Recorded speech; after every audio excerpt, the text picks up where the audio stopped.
Hello everyone, how are you doing? This is MD Tech here for another quick tutorial.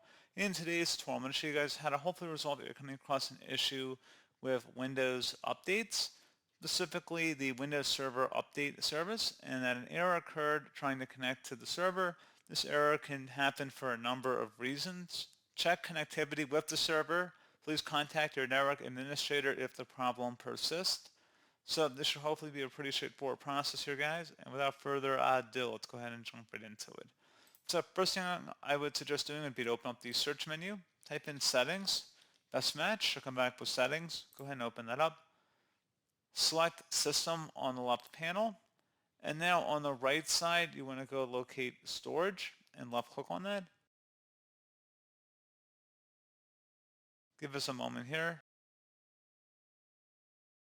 And you want to go underneath storage management, select cleanup recommendations, select see advanced options, and then select remove files, select continue.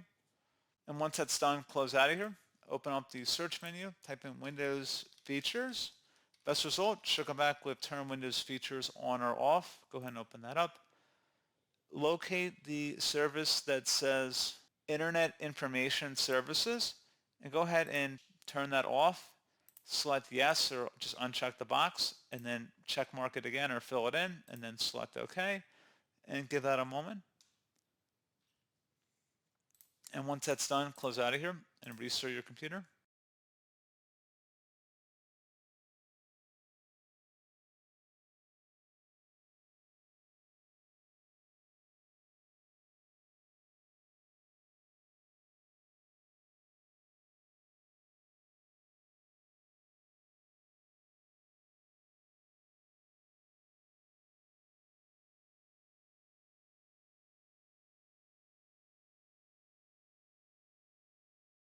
And there you go. Hopefully this pointer issue has been resolved. And as always, thank you for watching. I do hope I was able to help you out, and I do look forward to catching you all in the next tutorial.